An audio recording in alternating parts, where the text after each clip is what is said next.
ఆ, ముందుగా బ్రహ్మర్షి పితామహ పత్రిజీకి ఆత్మ ప్రణామాలు తెలియజేసుకుంటున్నాను. నా పేరు భూదేవి అండి. మాది శ్రీకాకుళంలో ఒక మారుమూల మత్స్యకార గ్రామం, బొడగట్లపల్లి. సో నేను ఫస్ట్ నా అనుభవాలు షేర్ చేసి తర్వాత నేను క్లాస్లోకి వెళ్తాను. అంటే నేను ఈ ధ్యానంలోకి ఎలా వచ్చాను, ధ్యానం ఎలా తెలుసుకున్నాను.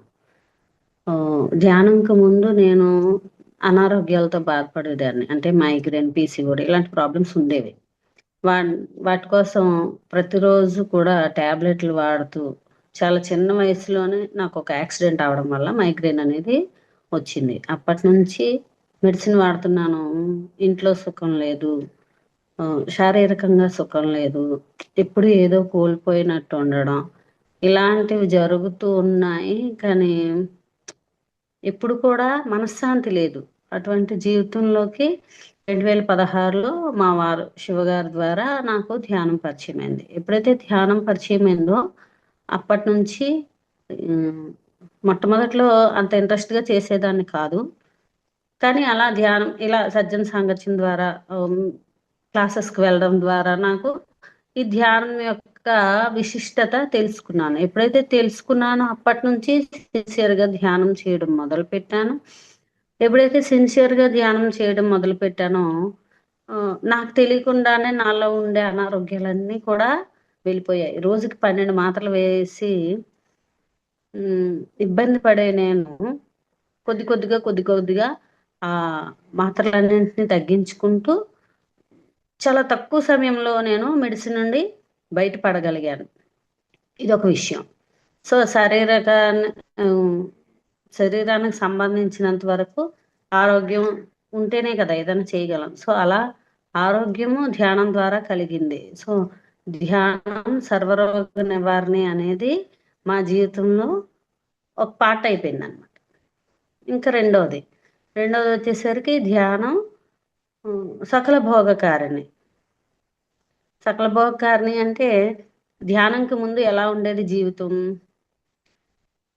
నేను ఒక అంగన్వాడీ కార్యకర్తగా పనిచేస్తున్నాను. మాకు ఇద్దరు పిల్లల్ని చదివించుకోవడానికి కూడా చాలా కష్టంగా ఉండేదన్నమాట.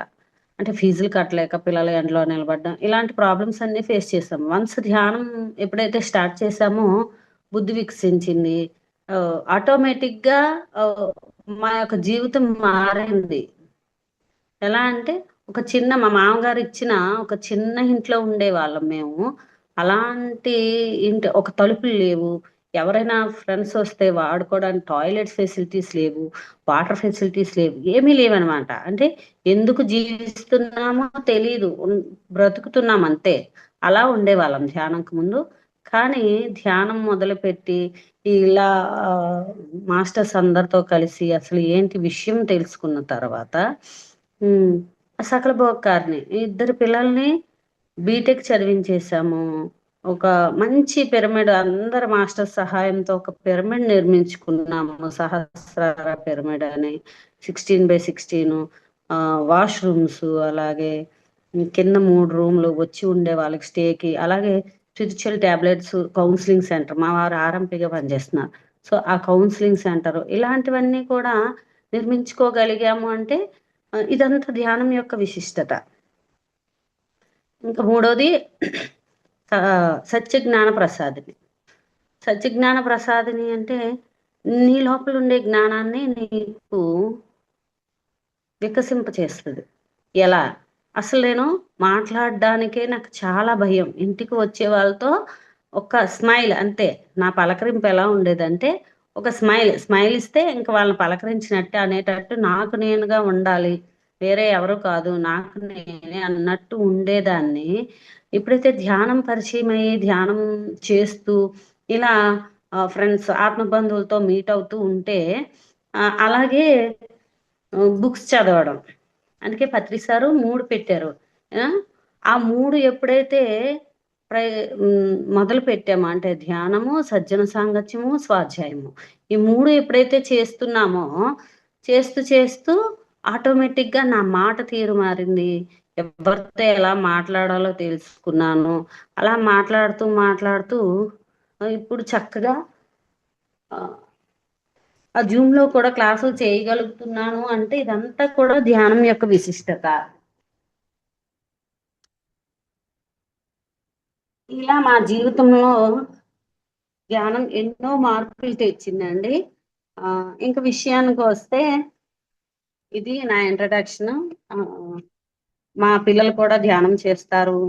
ఆ అలాగే మేము ధ్యానం క్లాసులు పెట్టించడం, ఇక్కడికి వచ్చే వాళ్ళందరికీ కూడా, అంటే ఈయన బేసిక్ గా ఆర్ఎంపి కాబట్టి మా వారు, సో ఇక్కడికి అనారోగ్యంతో వచ్చే వాళ్ళందరికీ కూడా ధ్యానాన్ని పరిచయం చేసి ధ్యానం చేయిస్తూ మెల్లమెల్లగా మాత్రల నుంచి ఆ మెడిసిన్ నుంచి మెడిటేషన్ వైపుకు మళ్లించడం, మెడిటేషన్ పరిచయం చేయడం, ఇక్కడే ఉంచి హీలింగ్ చేసుకునేటట్టుగా, అంటే ఏ అనారోగ్యానికి ఎలాంటి పుస్తకాలు చదవాలి, ఎంతసేపు ధ్యానం చెయ్యాలి, ఇలాంటివన్నీ కూడా ఇక్కడ బుడగట్ల పాలెంలో వచ్చి ఉండి అలా చాలా మంది వచ్చి వాళ్ళు ఇక్కడ హీలింగ్ చేసుకోవడం, అలాగే ధ్యాన సాధన చేసుకోవడం, 10 days 15 days 40 days ఉండి వాళ్ళకి ఇక్కడే భోజనం సదుపాయాలని ఏర్పాటు చేస్తూ చక్కగా వాళ్ళలో మార్పు తెచ్చుకొని మళ్ళీ వాళ్ళ ఇంటికి వాళ్ళు వెళ్ళేటట్టుగా ఇక్కడ ఏర్పాటు చేసామండి.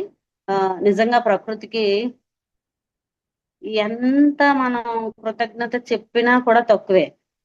అవకాశం మాకు ఇచ్చింది, దాన్ని వినియోగించుకునేందుకు మేము సిద్ధంగా ఉన్నాము. ఆ ఇంకా ఈ అరిషడ్ వర్గాలు అనేది నేను ఎందుకు ఎంచుకున్నానంటే ఒక అనుభవం షేర్ చేసుకుంటా. నేను అంగన్వాడీ కార్యకర్తగా పనిచేస్తున్నాను. పనిచేస్తున్నప్పుడు అక్కడ ఎప్పుడు కూడా గ్యాస్ స్టవ్, గ్యాస్ సిలిండర్ దగ్గర ప్రాబ్లమ్స్ వచ్చేవన్నమాట. ఎక్కువ అంటే గ్యాస్ మంట సిలిండర్ వరకు వచ్చేయడం, సడన్ గా కుక్కర్ పేలిపోవడం, చిన్న చిన్న పిల్లలు 3 నుంచి 6 సంవత్సరాల పిల్లలు, వీళ్ళతోనే నేను ఉదయం 9 నుంచి 1 గంట వరకు వాళ్ళతోనే ఉంటాను. సో నాకు ఎప్పుడు భయం వేసేది ధ్యానంలోకి వచ్చిన కొత్తలో. ధ్యానంకు ముందు కూడానే కళల్లో సిలిండర్లు పేలిపోవడం, బ్లాస్టులు జరగడం, ఇలాంటి కళలు వచ్చేవన్నమాట. ఇలా వస్తూ ఉంటే నాకు చాలా భయమేసేది. అంటే దీనికి సొల్యూషను ఏంటి? ఎవరిని అడగాలి? ఇలా మా ఇంటికి వచ్చే మాస్టర్స్ అందరిని కూడా నేను అడిగేదాన్ని. నాకిలా కలలొస్తున్నాయి. దీనికి ఏం చెయ్యాలి? ఒక మాస్టర్ అన్నారు, మీకు గత జన్మలో ఏమైనా ఉంటే అవైనా డ్రీమ్స్ ద్వారా రావచ్చు. లేదా మీరు పలానా బుక్ చదవండి, ఇంకో బుక్ చదవండి, ఇలా చెప్పారనమాట. కానీ ఈ అరిషడ్ వర్గాలు డాక్టర్ జీకే గారికి ఈ ఈ క్షణంలో ఆయనకి నిజంగా నేను కృతజ్ఞతలు తెలియజెప్పుకుంటున్నాను. జీకే గారు 350 టాబ్లెట్లలో అరిషడ్ వర్గాలు అనే ఈ పుస్తకం నేను చదివినప్పుడు అప్పుడు నాకు అర్థమైంది అనమాట. సో అరిషడ్ వర్గాలని నేను ఎక్కడో అసలు వాడాల్సిన దగ్గర వాడడం లేదు, లేదా ఎక్కువగా వాడుతున్నాను అని నాకు అర్థమైంది. అంటే అందులో క్లియర్ గా ఉంది అసలు అరిషడ్ వర్గాలు ఏంటి, వాటి వల్ల మన జీవితంలో అవి ఎలా మనకి ప్రభావం చూపుతాయి అనేది మనకి ఈ అరిషడ్ వర్గాలు అనే, అందుకే నేను ఈ అరిషడ్ వర్గాలు అనే టాపిక్ ని ఎంచుకోవడం జరిగింది. అంటే నా జీవితానికి ఇది కనెక్ట్ అయి ఉందన్నమాట. నా జీవితంలో జరిగే సంఘటనలు ఇవన్నీ కూడా నన్ను ఈ అరిషడ్ వర్గాలు అనే విషయం మీదకి నన్ను మళ్లించాయి. ముందుగా మనం అందరం ఏమనుకుంటాము అంటే మంచి అనేది మన లోపల ఉంటుంది, చెడు అనేది ఎప్పుడు బయటే ఉంటుంది అని ప్రతి ఒక్కరూ అనుకునే ఒక మెంటాలిటీలో మనం ఉంటాం. కానీ విషయం ఏంటంటే మంచి అయినా చెడు అయినా మన లోపల మన అంతరంగంలోనే ఉంటుంది. సో అలా మంచి చెడు ఈ మామూలుగా మనం అందరము భావించే భావన మంచి అయినా చెడైనా ఇది లోపల ఉంటది. లోపల ఉండి మనలో ఉండే చెడు కోరుకునే మన లోపల దాగి ఉన్న అంతర్ శత్రువులు, అసలు వాళ్ళెవరు, వాళ్ళ వలన మన ఉన్నతిని వాళ్ళు ఎలా అడ్డుకుంటున్నారు, అవి పెరిగిపోతే మనకు వచ్చే అనారోగ్యాలు ఏమిటి, వాటి వల్ల మనం ఎంత బాధపడతామో, ఆ అంతర్శత్రువుల్ని ఎలా మనం దాటాలి, దాటి మన జీవిత ధ్యేయాన్ని ఎలా మనం రీచ్ అవ్వాలి, ఇలాంటివన్నీ తెలియజేసేదే ఈ అరిషడ్ వర్గాలు అనేది ఈ యొక్క టాపిక్. సో ఇంకా టాపిక్ లోకి వెళ్తే ప్రతి ఒక్క జీవుడు కూడా తన యొక్క పరిణామ క్రమంలో అంటే జన్మలు తీసుకునే క్రమంలో ప్రతి ఒక్క వ్యక్తి కూడా తన యొక్క పాప కర్మల్ని మాపుకోవడానికి తగ్గించుకొని ఉన్నత స్థానంకి వెళ్ళడానికి ముక్తి మార్గం కోసమే జన్మలు తీసుకుంటాడు. అలాంటి జన్మలు తీసుకున్న క్రమంలో మొట్టమొదట్లో ఎన్నో పూజలు చేస్తాడు, హోమాలు చేస్తాడు, అలాగే ఇంకా ధ్యానం చేస్తాడు, అన్నీ చేస్తాడు. చేసి విసిగిపోయి ఇంక ఇవేమీ కాదు, ఇంకా ఏదో ఉంది, నేను తెలుసుకోవాలి అని ఆ తపనతో తపస్సు చేసుకోవడానికి హిమాలయాలకు వెళ్తాడు. అక్కడ ఎంతో కాలం తపన చేస్తాడు. తపస్సు చేసి అమ్మయ్య నేను ముక్తి మార్గాన్ని పొందాను, నాకు ఇప్పుడు ముక్తి లభించింది అని అనుకుంటాడు. కానీ ఎన్నో సంవత్సరాలు తపస్సు చేసి నేను అన్నింటినీ జయించాను, ఇంకా నేను ముక్తుడిని అయ్యాను అని అనుకుంటాడు. కానీ ఒక వ్యక్తి తను ముక్తి పొందాలి, యోగిగా మారాను అంటే మొట్టమొదటి తనలో అంతరంగా దాగి ఉన్న అంతర్శత్రువుల్ని ఎంతవరకు గెలిచాడు అనేది తను తెలుసుకోవాలి. ఎప్పుడైతే నువ్వు అంతర్శత్రువులను నువ్వు గెలుస్తావో అప్పుడు నువ్వు యోగివి కాగలవు. మరి నువ్వు ఒంటరిగా ఉంటే ఎప్పుడు నీకు తెలుస్తుంది అంటే ఎక్కడో హిమాలయాల్లో ధ్యానం చేసుకొని ఎక్కడో హిమాలయాల్లో ఉంటే నీ లోపల ఉన్న శత్రువులను గెలిచావని నీకు ఎంతవరకు తెలుస్తుంది? తెలియదు. కాబట్టి అందుకే మనకు పత్రిసారు సంసారంలో నిర్వాణం అన్నారు. అంటే సంసారంలో నిర్వాణం, సంసారంలోనే ఉంటూ నిర్వాణాన్ని పొందాలి అంటే నీ అంతరంగ శత్రువులను జయించావో లేదో అనే విషయం నీకు ముందు అర్థం అవ్వాలి అంటే నువ్వు సంసారిగానే ఉండాలి. అంటే సంసారంలో ఉంటూ నీకు ఆ సంఘటనలు ఎదురైనప్పుడు నువ్వు ఎంతవరకు స్తబ్దతగా ఉన్నావు, ఎంతవరకు నువ్వు అవేర్నెస్ లో ఉన్నావు, సంఘంలో వచ్చే ఆ సిచ్యుయేషన్, ఆ సంఘటనల నుంచి నువ్వు ఎలా దాటావు, ఇవన్నీ కూడా సంసారంలో ఉంటేనే నువ్వు ఆ అరిషడ్ వర్గాలకు లొంగకుండా ఉన్నావో నీకు తెలుస్తుంది. ప్రతి ఒక్క వ్యక్తిలో కూడా అరిషడ్ వర్గాలు అంటే అందరికీ తెలుసు. కామము, క్రోధము, లోభము, మోహము, మదము, మాత్సర్యము. ఇవి లోపల దాగి ఉన్నాయి, అంతర్లీనంగా ఉన్నాయి. అంతర్లీనంగా ఉన్నవే ఇవి మనకు శత్రువులు. అసలు అవి ఉన్నాయి అనే ఎరుక కూడా మనకి తెలియదు. అవి ఉన్నాయి అనే విషయం కూడా మనం గ్రహించలేము. ఎందుకు అంటే అవి లోపల ఉంటాయి, మనకి జ్ఞానం లేదు. అదే బుద్ధుడు చెప్పాడు. అసలు దుఃఖంతో కొట్టుకుంటున్నాం, ఎందుకు ఈ దుఃఖం వస్తుంది అంటే అవిద్య. అవిద్య అంటే ఇప్పుడు మనం చదివే పుస్తకాలు కాదు, నీకు అసలు ఆత్మజ్ఞానం లేదు. ఆత్మజ్ఞానం లేదు. మరి ఆత్మజ్ఞానం ఎలా జయిస్తాం? మనం వీటిని తెలుసుకోవాలి. అంతర్శత్రువులను ఎప్పుడైతే నువ్వు అరిషట్ వర్గాలను జయిస్తావో అప్పుడే యోగిగా మారుతావు. మరి నీకు జ్ఞానం రావాలంటే నువ్వేం చెయ్యాలి, ఎలా వాటిని జయించాలి, ఈ విషయాలన్నీ కూడా మనం తెలుసుకున్నాం.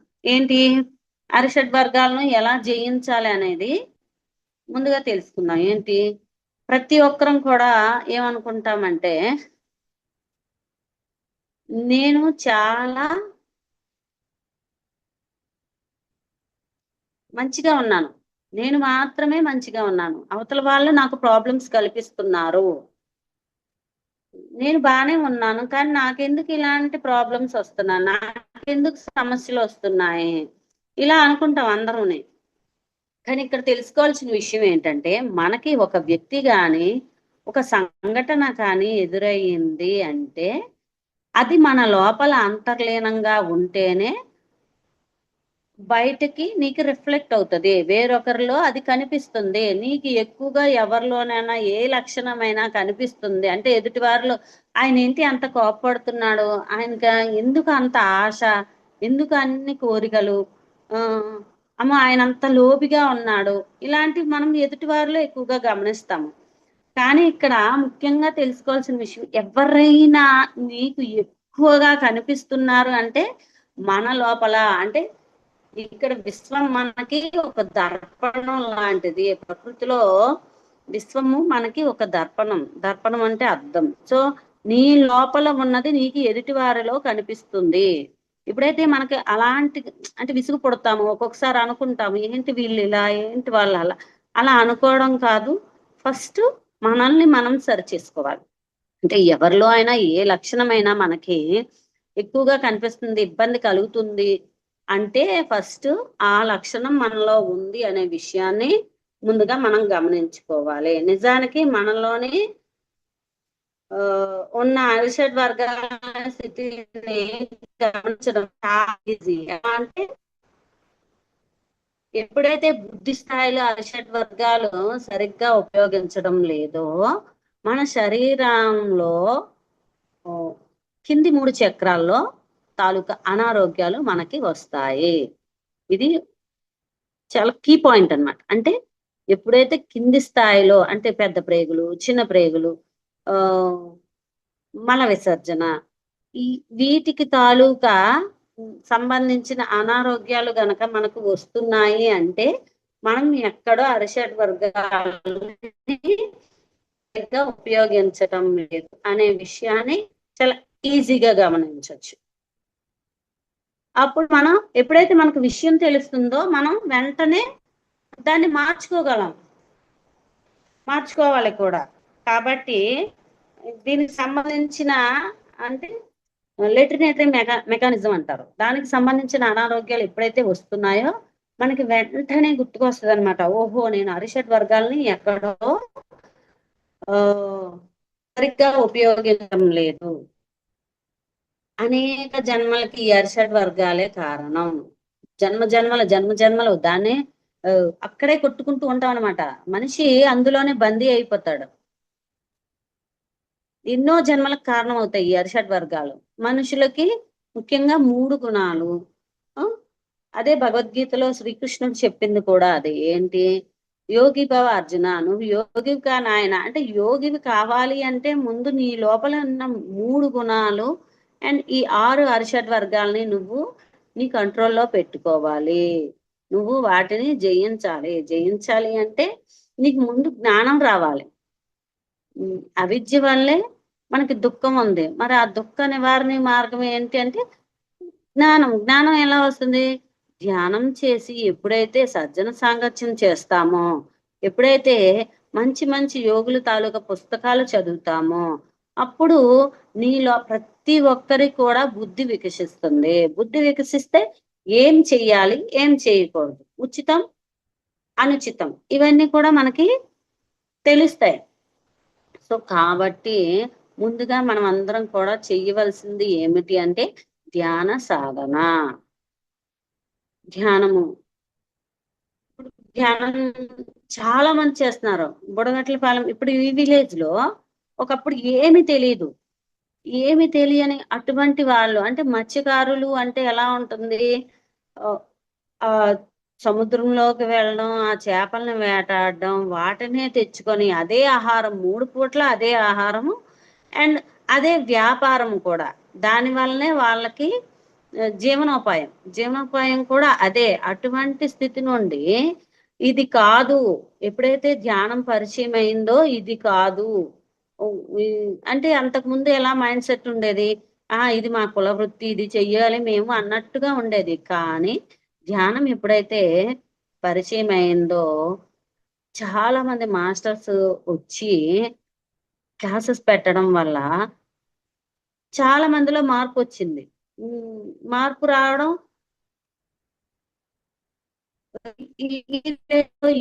పిరమిడ్లని 3 సార్లు వచ్చారన్నమాట. 3 సార్లు వచ్చి పిరమిడ్లు ఓపెన్ చేశారు, శంకుస్థాపన చేశారు. 3 పిరమిడ్లు ఒకేసారి ఓపెన్ చేశారు 2021లో. సో అలా మనకి ఈ ధ్యానం పరిచయం అవడం వల్ల అసలు జ్ఞానము అంటే ఏం చేయాలి, ఏం చేయకూడదు. ఇది ఒకప్పుడు ఎలా ఉండేది? ఇది మా వృత్తి, ఇది మేము చెయ్యాలి, మా పెద్దల నుంచి మాకు సంక్రమించింది అన్నట్టు ఉండేది. దాని నుంచి ఓహో ఇదే కాదు, చాలా తరుణోపాయాలు ఉన్నాయి, ఇదొక్కటే కాదు, మేము బ్రతకడానికి ఇది ఒకటే మాకు జీవనోపాయం కాదు, చాలా ఉన్నాయి అనే విషయాలు తెలుసుకొని దాని నుంచి మెల్లమెల్లగా మెల్లమెల్లగా పక్కకు వచ్చి ధ్యానం చేస్తూ వ్యవసాయ పనులకు కానివ్వండి, లేదంటే సిమెంట్ కూలి పనులకి ఇలా వెళ్ళిపోయి వాళ్ళ జీవనోపాయాన్ని మార్చుకోగలిగారు. మరి ఇది ఎలా సాధ్యము? ధ్యానం వలనే. ధ్యానం ఎప్పుడైతే మనం మొదలు పెడతామో మన లోపల ఉన్న అంతరంగం నుంచి మనకి మెసేజ్ వస్తది. మేల్కొలుపు జరుగుతది. మనకి లోపల నుంచి మనకి ఇన్నర్ నుంచి వాయిస్ వస్తదనమాట. మన బుద్ధి వికసిస్తది. గత జన్మల యొక్క స్మృతులు వస్తాయి. ఎన్నో వస్తాయి. ఇవన్నిటి ద్వారా మన జీవనాన్ని మనం మార్చుకోగలము కూడా. అయితే ఇప్పుడు టాపిక్‌లోకొస్తే ఒక్కొక్క దాని గురించి మనం తెలుసుకుందాం. మొట్టమొదటిది కామము. కామము అంటే విపరీతమైన కోరిక. కోరిక సమంజసము. కానీ కామము అంటే ఇంకా అది ఎలా అయినా తీర్చుకోవాలి అనేది కామము. సో ఇలాంటి కామము వల్ల మనకి ఎన్నో అనర్థాలు వస్తాయి. ఎవరికైతే కోరిక మితిమీరి ఉంటుందో అది తీరకపోతే అప్పుడు ఏమొస్తుంది? దుఃఖం వస్తుంది. ఎలా అయినా తీర్చుకోవాలి అనేసి దానికోసం ఏం చేయడానికైనా సిద్ధంగా ఉంటారు. మరి మితిమీరిన కోరిక అనే దాన్ని మనకి బుద్ధుడు చెప్పాడు. మన యొక్క దుఃఖాలన్నిటికీ కారణం ఏమిటి అంటే తృష్ణ. అదే మితిమీరిన కోరిక. తృష్ణ అనేది కోరిక సహజమే. కానీ మితిమీరి ఉన్నప్పుడు మాత్రము అది మనకి అజ్ఞానాన్ని తెస్తుంది. ఎప్పుడైతే మనం అజ్ఞానంలో ఉంటామో అది తీరకపోతే దుఃఖిస్తాము. అజ్ఞానం ఎందుకు వస్తుంది? ఆల్రెడీ చెప్పాను. అవిద్య వల్ల. మరి ఆ విద్య ఏ విద్య? ఆత్మజ్ఞానం తెలుసుకోవాలి. ఈ రోజుల్లో ఎలా ఉన్నారంటే అసలు ఒకప్పుడు మాకు కూడా ఆత్మ అంటే చనిపోయిన వారి నుంచి వెలువడితే అది టీవీలో చూడడం, పుస్తకాల్లో చదవడం, లేకపోతే ఇంకోటి ఆత్మ అంటే అదొక భూతమో దెయ్యమో అన్నట్టు ఉండేది మాకు అప్పుడు, జ్ఞానం పరిచయం కాకముందు. కానీ ఇప్పుడు తెలుస్తుంది ఆత్మ ప్రతి జీవిలో ఉన్నది ఆత్మే. భగవద్గీతలో చెప్పబడింది కృష్ణుడి ద్వారా. అన్ని జీవుల్లో ఉన్నది మమాత్మ సర్వభూతాత్మ. అన్నిట్లో ఉన్నది కూడా ఆత్మయే. అదే నేను, అదే నీవు. సో ఇలా ఆత్మ అనే విషయం మనకి అర్థమైంది. అది ఆత్మ విద్య తెలుసుకోవాలి అంటే ఏం చెయ్యాలి? ధ్యానం చెయ్యాలి. మన జీవితంలో ఆత్మకథని అలవాటుకోవాలి. ఎంతవరకు కోరికలు ఉండాలి అనే విషయం ఎప్పుడైతే ధ్యానం చేస్తూ ఉంటామో అసలు కోరికలు ఎంతవరకు సమంజసం అనే విషయం మన లోపల నుంచి మనకే తెలుస్తుంది. అప్పుడు మనం దాన్ని బ్యాలెన్స్ గా ఉంచుకోగలము. దాన్ని మనం కంట్రోల్లో పెట్టుకోగలం కోరికని. కోరికలు తీరితే మనకు ఆనందం కలుగుతుంది. కానీ ఒకవేళ అవి తీరకపోతే దుఃఖంతో కొట్టుకుపోతాము. అదే మనకు పత్రి సార్ చెప్పారు. ఏంటి? వచ్చిందని పొంగిపోకూడదు, రాలేదని దుఃఖించకూడదు. అంటే ఇక్కడ ముఖ్యంగా తెలుసుకోవాల్సింది ఏంటంటే కోరిక కలగడం తప్పు కాదు. కోరిక సమంజసమే. కానీ అది ఎంతవరకు వాడుకోవాలి, ఎంతవరకు దాన్ని మనం వాడుకొని తర్వాత దాన్ని మనం విడిచిపెట్టేయాలి. ఉదాహరణకు ఒక వ్యక్తి కారు కొనుక్కుందాం అనుకున్నాడు. కారు అనుకుంటున్నాడు. కానీ మరి ఆ కారు అనేది రావడం లేదు. అంటే కొనాలనుకుంటున్న డబ్బులున్నాయి, అన్నీ ఉన్నాయి గానీ ఆ తాలూకా ఆ సమయం రావట్లేదు. అప్పుడు తను ఎందుకు కుదరడం లేదు అని బాధపడడం కంటే, ఓహో! నేనింకా కారు కొనే సమయం ఇంకా ఆసన్నం కాలేదు. ఎప్పుడైతే నువ్వు కారు కొనుక్కునే ఆ సమయం ఆసన్నం అయిందో, అప్పుడు నువ్వు అనుకోకుండానే నీకొచ్చేస్తది ఆ సంఘటన. ఇలా మనం మన యొక్క మనస్సుని, మన యొక్క బుద్ధిని మనం వికసింప చేసుకోవాలి. అంటే ఆ సమయం రావాలి. ఆ సమయం వస్తే ఏదైనా వస్తది. నిజానికి కానుకోవడం అనేది చాలా చిన్న విషయమే. కానీ దానికి నువ్వు అర్హత ఎప్పుడైతే పొందుతావో అప్పుడు అది నీ దగ్గరికి వస్తది అనే విషయం తెలుసుకోవాలి. అదే మనకు భగవద్గీతలో కూడా చెప్పారు. ఏంటి? ధూమేన వ్రియతే వహ్నిర్యథాధర్షో మలేన చ యదోల్భేనావృతో గర్భ సదా తేనేదమావృతం. అంటే ధూళి చేత అద్దము, మావి చేత గర్భస్థ శిశువు, ఇంకా నిప్పు, నివురు చేత నిప్పు ఎలా అయితే కప్పబడి ఉంటుందో అదే విధంగా నీ లోపల ఉన్న జ్ఞానము నీ యొక్క కామం వలన కప్పివేయబడుతుంది. అంటే కామముతో ఎప్పుడైతే వ్యక్తి ఉంటాడో లోపల నీకు ఎంత జ్ఞానం ఉన్నప్పటికీ కూడా దాన్ని ఈ కామం అనేది కప్పివేస్తుంది. సో కాబట్టి ప్రతి ఒక్కరు కూడా ఏం చెయ్యాలి అంటే మనం జ్ఞానాన్ని సంపార్జించుకోవాలి, జ్ఞానిగా మారాలి. జ్ఞానం కప్పబడుతుంది. మనం ఎప్పుడైతే కామంను దాటేమో అప్పుడు మన లోపల ఉన్న జ్ఞానం, ఎప్పుడైతే అద్దం మీద ఉన్న ధూళి తుడుస్తామో తేజవంతంగా మన ముఖం కనిపిస్తుంది. అలాగే నివురు మీద, నిప్పు మీద నివురు ఉంటుంది, దాన్ని ఇలా హూ అని ఊస్తే ఆ నిప్పు కనపడుతుంది. లేకుంటే ఎవరైనా వెళ్ళి దాని మీద అడుగు వేయడం ఏదైనా జరగచ్చు, కాలుద్ది. సో అలా మనలోని కామము చేత మన జ్ఞానం కప్పివేయబడుతుంది అని శ్రీకృష్ణ పరమాత్ముడే భగవద్గీతలో చెప్పాడు. కాబట్టి మాస్టర్స్ మనం ఈ కామాన్ని త్వరగా దాటేయాలి. దాటేయాలి అంటే ఏం చేయాలి? ధ్యానం చేయాలి, సజ్జన సాంగత్యం చేయాలి, అలాగే స్వాధ్యాయం చేయాలి. ఎప్పుడైతే ఈ మూడు పత్రిసారి అందుకే పెట్టారు, ఈ మూడుని ఎప్పుడైతే మనము మన జీవితంలో కొనసాగిస్తూ ఉంటామో ఒక కోరిక ఎంత వరకు అవసరమో అంతవరకు మనము ఆ కోరికని పొంది తర్వాత దాన్ని పక్కన పెట్టేస్తాము. ఇంకా దాని గురించి ఆలోచించము, ఇంకా వెంపర్లాడము. నాకు కావాలి కావాలి అనే వెంపర్లాట ఉండదన్నమాట. ఇది మొట్టమొదటి. ఇంకా రెండో దానికి వస్తే క్రోధము. క్రోధము అంటే కోపము కాదు, మితిమీరిన కోపం. అంటే ఊగిపోతాడనమాట వ్యక్తి. ఇప్పుడు ఒక ఒక వస్తువు మీద మనకు కామం కలిగింది, అది తీరకపోతే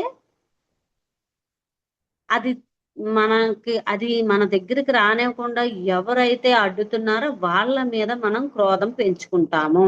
అంటే కక్ష సాధింపు చర్య. ఎలా అయినా కక్ష తీర్చుకోవాలి అనుకునేంత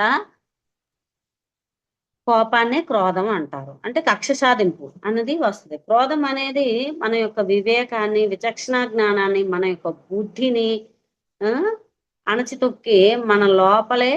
అందుకే మనకి అంతరంగంలో ఈ అరిషడ్ వర్గాలు శత్రువులు అన్నారు. శత్రువులు ఏం చేస్తారు? మన యొక్క శక్తిని నిర్వీర్యం చేస్తారు. అలాగే ఈ లోపల మన అంతరంగంలో ఉన్న అరిషడ్ వర్గాలు ఏం చేస్తాయి అంటే నీ యొక్క జ్ఞానం అనే ఒక వజ్రాన్ని దాన్ని దొంగలాడుకుని పోతాయి. సో నీ జ్ఞానాన్ని బయటకు రానివ్వవు దొంగలు. ఆ 6 శత్రువులు మనకి చోరులు, దొంగలు. కాబట్టి వాటిని వీలైనంత త్వరగా గమనించుకొని మనము దాటేయాలి మన జీవితంలో. అదే చెప్పారు పెద్దలు, ఎక్కడో శత్రువులు లేరయ్యా, నీ లోపలే ఉన్నారు శత్రువులు. నువ్వు ఎంత విద్యా సంపన్నుడు అయినప్పటికీ ఎప్పుడైతే నీకు కామము, నీ క్రోధము నీ లోపల ఉంటుందో నీ యొక్క పతనానికి దిగజారిపోతుంది.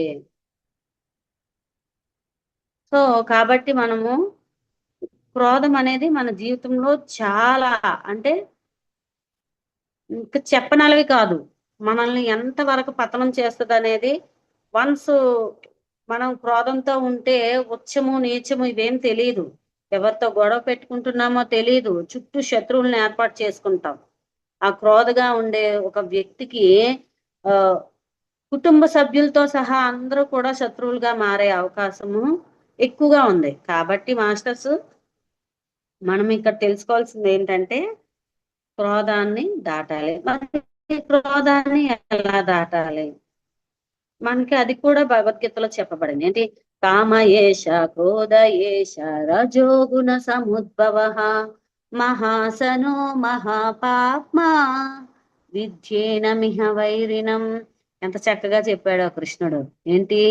కామము క్రోధము ఈ రెండు కూడా రజోగుణంతో కూడుకున్నవి. అవి నిన్ను ఎంత మాత్రము తృప్తి చెందనివ్వవు. ఆ నీ పతనానికి దారి తీస్తాయి. కాబట్టి నువ్వు వెంటనే వాటిని దాని చెప్పాడు. అంటే ప్రతి మన యొక్క జన్మ పరంపరలో మనం ఈ 3 గుణాలని దాటాలి. ఏంటవి? తమో గుణము, రజోగుణము, సత్వగుణము. ఈ 3 గుణాలని దాటాలి. దాటేటప్పుడు ఎన్నో జన్మలు మనం తమో గుణంలో తీసుకుంటాము. కానీ ఎక్కువ జన్మలు రజోగుణంలో మనము వ్యర్థమైపోతాయి. అరిషడ్ వర్గాలకి రజోగుణంకి లింక్ అనమాట. సో ఎప్పుడైతే రజోగుణంతో ఈ అరిషడ్ వర్గాలతో మనము లింక్ అయి ఉంటామో ఎక్కువ జన్మలు ఇక్కడే వేస్ట్ అవుతాయి. అందుకే కృష్ణుడు చెప్తున్నాడు ఏంటి అంటే వీలైనంత త్వరగా. ఎందుకు ప్రతి ఒక్కరు కూడా రజోగుణంలో జన్మలు తీసుకోవాలి. కానీ ఎరుకతో నీ యొక్క రజోగుణాన్ని నీ వీలైనంత త్వరగా దాటే. ఎందుకంటే అది పరమ శత్రువు, ఆత్మకి పరమ శత్రువు, ఎన్నో జన్మలకి కారణం అవుతుంది. కాబట్టి అర్జున వీలైనంత త్వరగా ఎరుకతో నువ్వు ఈ యొక్క రజోగుణాన్ని దాటాలి. మరి రజోగుణాన్ని దాటాలి, ఈ అరిషడ్ వర్గంలో ఈ క్రోధాన్ని మనం ఎలా మరి తెలుసుకోవాలి అనే విషయానికి వస్తే మహాపాప భూయిష్టమైంది రజోగుణము. అది ఎలా ఉంటుంది అంటే దాని లక్షణాలు ఎప్పుడు మనిషికి అశాంతిగా ఉంటాడు, తృప్తి ఉండదు. నువ్వు ఎప్పుడైతే తృప్తిని నువ్వు అలవాటు చేసుకుంటావో నువ్వు రజోగుణాన్ని ఈజీగా దాటగలవు. మరి ఈ క్రోధాన్ని మనం ఆల్రెడీ క్రోధం అనే టాపిక్, క్రోధాన్ని మరి తగ్గించుకోవడం ఎలా? దానికి కూడా మనకి సిమ్టమ్స్ ఏంటంటే హై బీపీ, గ్యాస్ట్రిక్ ట్రబుల్స్, కొన్ని రకాల హెర్నియా సమస్యలు. ఇవి గనక మన జీవితంలో ఉన్నాయి అంటే నువ్వు రజోగుణంలో ఉన్నావు అండ్ నువ్వు నీలో క్రోధం చాలా ఎక్కువగా ఉందనే విషయాన్ని మనం గమనించుకోవాలి. అలాగే మనం ధ్యానం చేసేటప్పుడు కానీ కళల్లో కానీ గ్యాస్ సిలిండర్లు పేలిపోవడం, ఇప్పుడు నేను చెప్పాను నా అనుభవాల్లో, నేను అందుకే దీనికి కనెక్ట్ అయ్యాను అనమాట. అంటే గ్యాస్ సిలిండర్లు పేలిపోవడం, అలాగే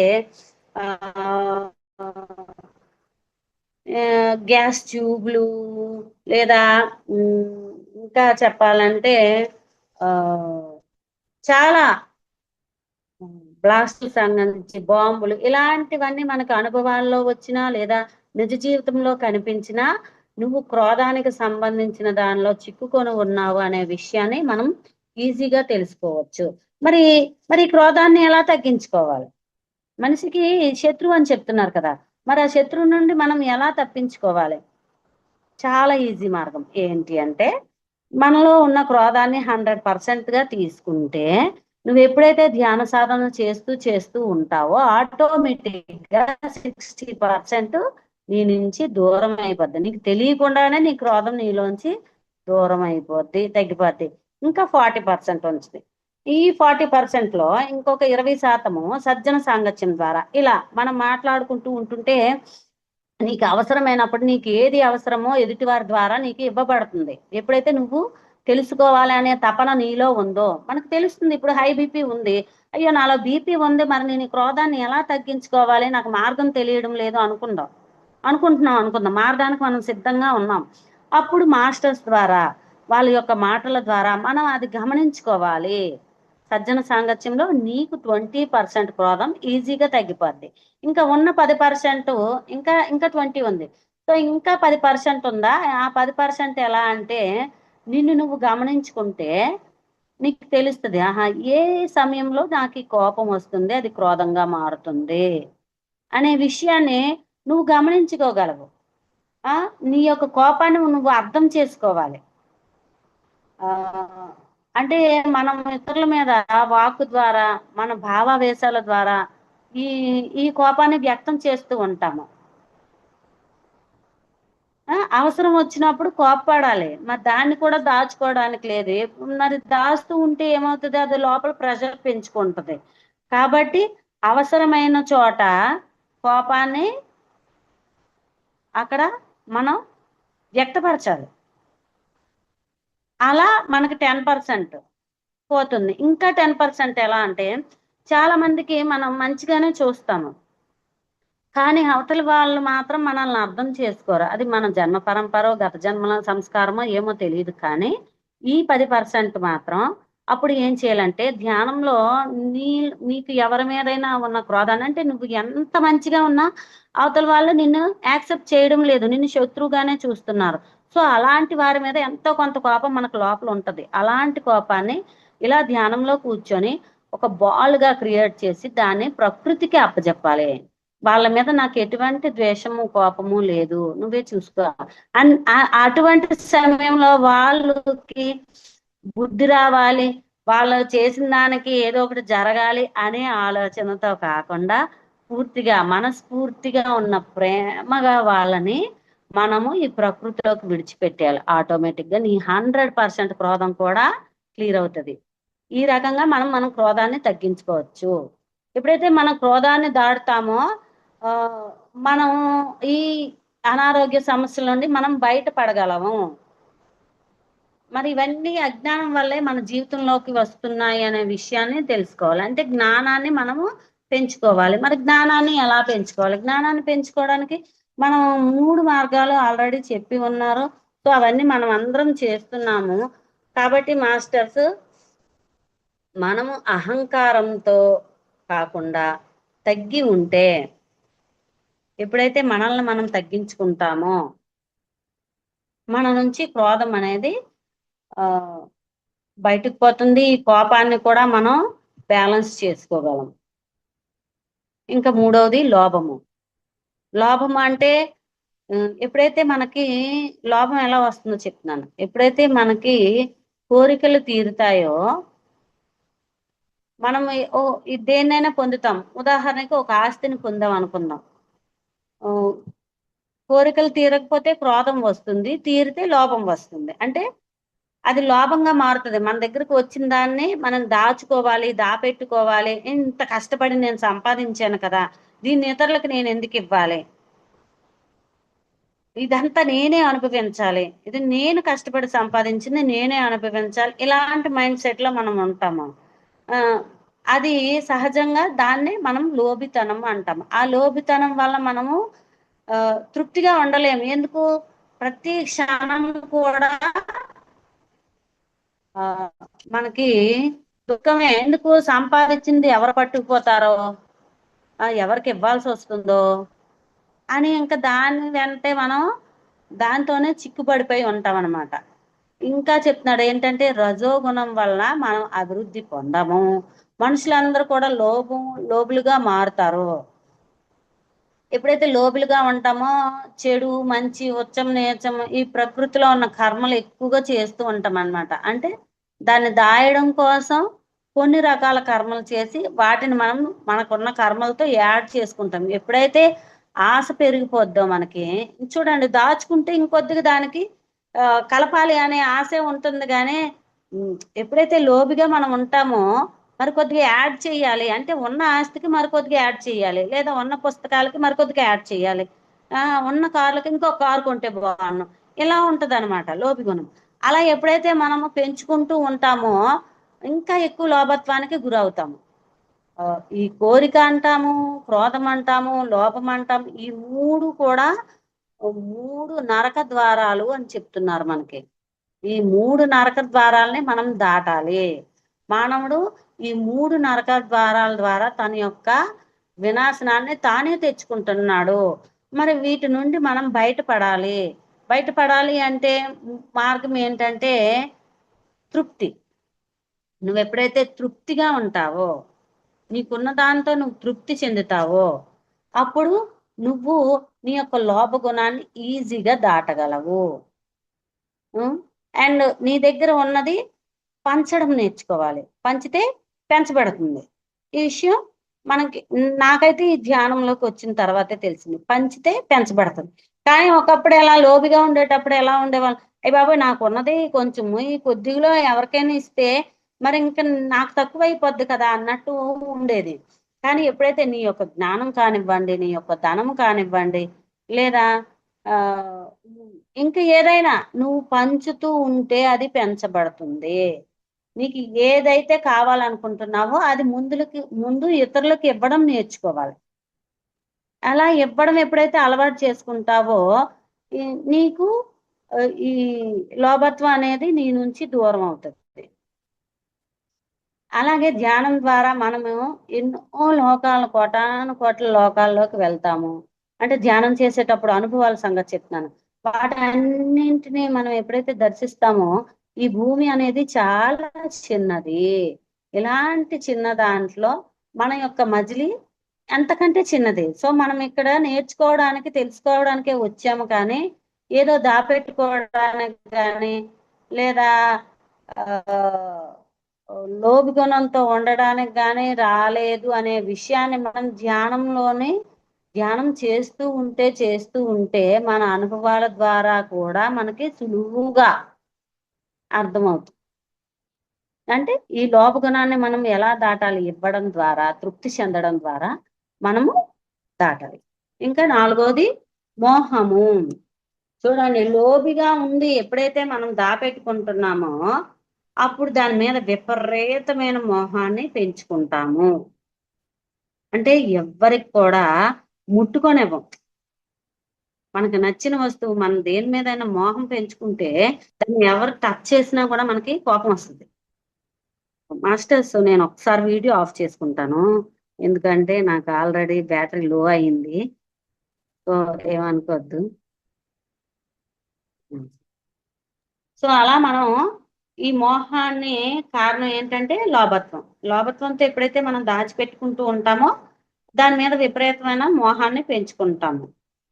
ఇలా లోబిగా ఉండి మనం విలువైన జీవితాన్ని మనం నాశనం చేసుకుంటాము. అంటే ఈ భూమి మీదకి ఎంత ఆటపాటగా వచ్చినా అనుభవించడానికి వచ్చిన జీవితాన్ని దుఃఖంలోకి మనమే నెట్టుకుంటున్నాము.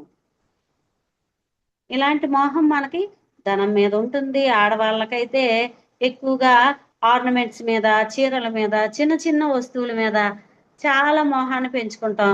ఈవెన్ ఇంట్లో ఉండే వంటగదిలో ఉండే వస్తువుల మీద కూడా మనకి ఎంతో మమకారం ఉంటదనమాట. అంటే ఎవరికైనా ఇస్తే మరి అది మన దగ్గరికి రాకపోతే ఇంకా మన మనసు అక్కడే ఉంటదనమాట. పలానా వాళ్ళకి ఒక వస్తువు ఇచ్చాను, అది వాళ్ళు ఇంకా ఇవ్వలేదు. అలాగని దండించి అడగం. ఎందుకు? అంటే సమాజంలో బ్రతుకుతున్నాం కదా, ఏమనుకుంటారో. కానీ ఈ ఆలోచన అలా అక్కడే ఉంటుంది. దానివల్ల మనం చాలా అనారోగ్యాలని తెచ్చుకుంటాము. ఆహ్, అలాగే మోహానికి కారణం ఏంటంటే, నీలో తృప్తి లేకపోతే నువ్వు మోహాన్ని ఎక్కువగా పెంచుకుంటావు. ఎప్పుడైతే తృప్తిగా నువ్వు జీవించడం మొదలు పెడతావో, అప్పుడు మోహాన్ని నువ్వు ఈజీగా జయించగలవు. ఇక్కడ మనం గమనించుకుంటే అరిషడ్ వర్గాలన్నీ ఇవన్నీ కూడా ఒకదానితో ఒకటి లింక్ అనమాట. కామము, కామం తీరకపోతే క్రోధము, తీరితే లోభము, లోభిగా ఉంటే మోహము. ఒకదానితో ఒకటి లింక్.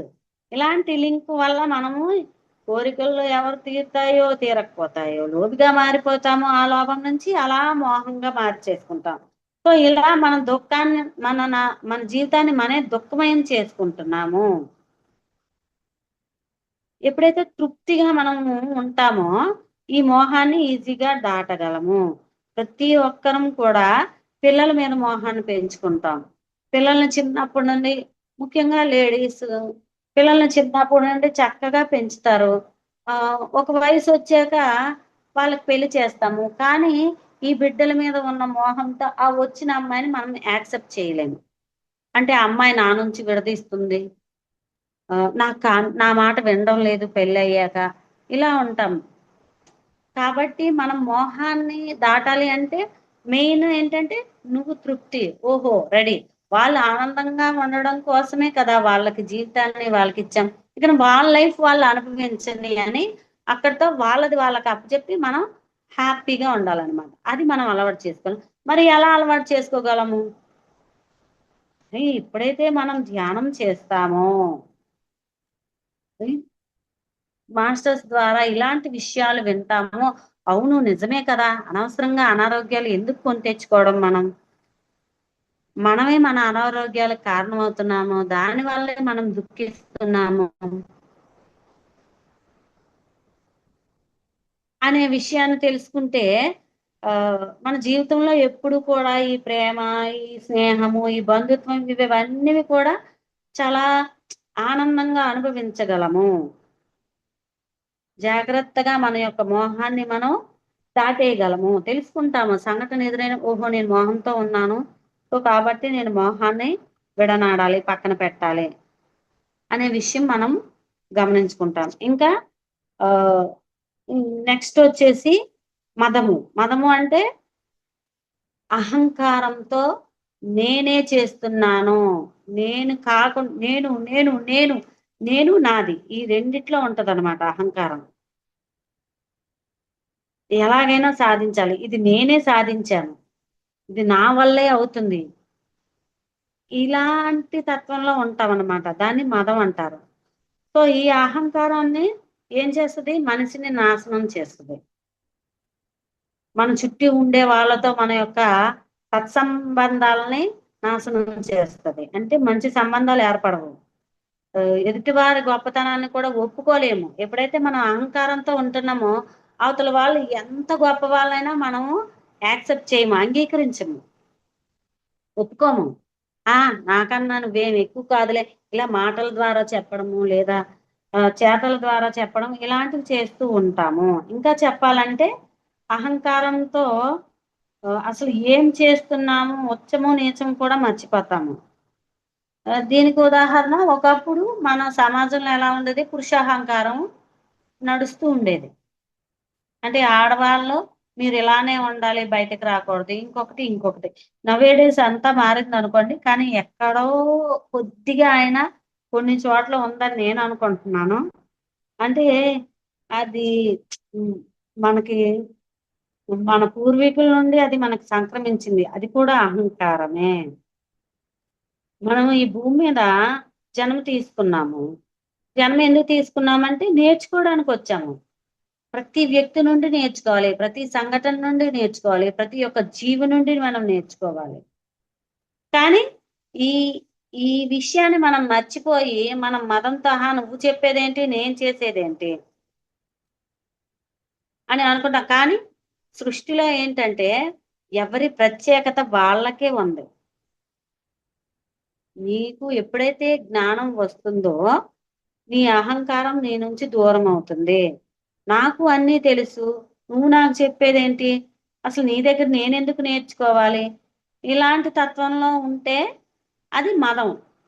సో, అలా అహంకారిగా ఉంటాము. ఆ స్థితి నుంచి మనం బయటికి రావాలి. అంటే మనల్ని మాయ కమ్ముతది. ఏమి నేర్చుకోవడానికి అవకాశం ఇవ్వదు. దీన్ని దాటడం చాలా కష్టమే. ఎందుకు అంటే అక్కడ మనం చాలా ఓపెన్ మైండ్‌లో ఉంటాం. దేన్ని ఒప్పుకోము. అలా మనం ఎంతో ఎనర్జీని కోల్పోతామనమాట. కాబట్టి ఆహ్, ఇంకా పురాణంలోకి వెళ్తే విశ్వామిత్రుడిని చూస్తే ఆయన ఎంతో తపస్సు చేశాడు. ఆ! నేను 1000 సంవత్సరాలు తపస్సు చేశాడు. 1000 సంవత్సరాలు తపస్సు చేసి అప్ ఒక పక్షి మీద లేదంటే మేనకతో అయ్యి ఒక 1000 సంవత్సరాల తపస్సుని అలా మనం విశ్వామిత్రుడి నుండి నేర్చుకోవచ్చనమాట. ఇలా అలా తన యొక్క శక్తినంతా కోల్పోతాం మనం. సో, అహంకారం అనేది మనకి కూడదు అని చెప్తున్నారు. అంటే మనలో అర్షడ్ వర్గాలను గనక మనం చేయించలేకపోతే మన యొక్క బలాన్నంతా కూడా మనం కోల్పోతాము. బల మనం చాలా బలహీనులుగా అయిపోతామనమాట. కాబట్టి మాస్టర్స్ ఈ ఈ రకం ఈ ఈ ఈ సందర్భంలో నేను చెప్పేదేంటంటే, ఎప్పుడైతే మనల్ని మనం తగ్గించుకుంటామో, మన నుండి ఈ మదం అనేది అంటే ఎవరికన్నా మనం ఎక్కువ కాదు. ఎవరి జన్మ వారిది. ఎవరి స్పెషాలిటీ వాళ్ళకుంటుంది. కానీ ఈ మదంతో ఉన్న వ్యక్తి ఎలా ఉంటాడు? అన్నీ తనకే తెలుసు. తనే అందరికన్నా గొప్పవాడు అన్నట్టుంటాడు. ఒక రకమైన అహంకారంతో ఉంటాడు. దానికి ప్రతీక మదం గురించి చెప్పాలి అంటే ఏనుగు. మీకు కలల్లో గనక ఏనుగు తాలూకా సంబంధాలొచ్చినా, కానీ పదే పదే మన మాటల్లో కానివ్వండి, మనకు జరిగే సంఘటనలో కానివ్వండి, ఏను యొక్క అనుభవాలతో మనం ఉన్నామంటే, మనలో మదం ఎక్కడో ఉంది. ఆ! దాన్ని తగ్గించుకోవాలి అనే విషయాన్ని మనం తెలుసుకోవాలి మాస్టర్స్. ఇంకా చెప్పాలంటే ఆరోది మాత్సర్యం. మాత్సర్యం అంటే అసూయ. అంటే ఎవరికైనా ఉంటే చూడలేము. మనకన్నా ఎక్కువ స్థాయిలో ఉన్నా చూడలేము. మనకన్నా ఎక్కువ జ్ఞానం ఉన్నా చూడలేము. ఎక్కువ మాట్లాడినా చూడలేము. ఈర్ష్య. వాళ్ళ మీద మనం కోపము, క్రోధం ఈ 6ని తెచ్చేసుకుంటాం మళ్ళీ. ఈ మిగిలిన 5ని కూడా అదే చెప్తున్నాను. అరిషడ్ వర్గాలన్నీ కూడా ఒకదానితో ఒకటి లింక్ అనమాట. అసూయ పడతాము. ఒప్పుకోము వారిని. వారి దగ్గర నుండి వాళ్ళు చెప్పేది వినడానికి కూడా మనం అసూయ ఉన్న వ్యక్తి ఎలా ఉంటాడు? ఎవ్వరిని కూడా పట్టించుకోడు. చూస్తాడు, గమనిస్తాడు కానీ వారి నుంచి వినడు. ఎవ్వరు ఏం చెప్పినా వినడు. ఆ! ఓర్చుకోలేము. దానివల్ల ఏంటంటే మన లోపల జఠరాగ్ని రగిలి మనల్ని మనమే అంటే ఎలా ఉంటదంటే, ఈ అరిషడ్ వర్గాలు ఎలా ఉంటాయంటే ఆహ్, హ్మ్. చిన్న హ్మ్. ఉపమానం చెప్తాను. ఏంటంటే ఒక వ్యక్తి అవతల వ్యక్తి మీద ఒక నిప్పు కణిక పట్టుకొని అవతల వాడి మీద వెయ్యాలి అని పరిగెత్తి ప్రయత్నించడం లాంటిది అరిషడ్ వర్గాలను మనలో దాచుకోవడం. అంటే అవతల వాడు కాలాడో లేదో గాని ఫస్ట్ మనం కాలిపోతాం. మన చేతులు మనం కాలిపోతాం. ఇది తెలుసుకోవాలి. అంటే అవతల వ్యక్తి మీద విసరాలి అనుకోని ఆ అగ్నిని మన చేతిలో మనం పట్టుకున్నట్టే. అలా అసూయగా ఉంటాం మనము. సమాజంలో మన యొక్క అన్ని గొడవలకి కారణం ఏంటి అంటే ఈ అరిషడ్ వర్గాలు. ఇవి మనల్ని సర్వనాశనం చేస్తాయి. కాబట్టి మాస్టర్స్ మనం ఈ అసూయని మరి ఎలా దాటాలి? ప్రతి ఒక్కరికి ఒక్కొక్క విశిష్టత ఉంటుంది. ఓహో! ధనవంతులు మనకంటే ధనవంతులున్నారు. రైట్. వాళ్ళ జన్మ పరంపరలో వారికది అవసరము. మనకి ఎంత ఇవ్వబడుతుందో దాంతోనే మనము తృప్తి చెందాలి. ఇచ్చిన దాంతో సంతృప్తి చెంది ఎప్పుడైతే మనల్ని మనం తగ్గించుకుంటూ అవతల వాళ్ళని యాక్సెప్ట్ చేస్తామో ఆటోమేటిక్‌గా మన నుంచి ఈ అరిషడ్ వర్గాలనేవి దూరమవుతాయి. మాస్టర్స్ ఇంకా చాలా చెప్పాలి అంటే ఇంకా కొనసాగుతూనే ఉంటుంది. సో, నాకిచ్చిన సమయాన్ని బట్టి సమయం కావచ్చింది కాబట్టి మాస్టర్స్ ఇది అరిషడ్ వర్గాల టాపిక్కు. సో, బ్యాలెన్స్ చేసుకోవాలి. థాంక్ యూ మాస్టర్స్ నాకు ఈ అవకాశం ఇచ్చినందుకు.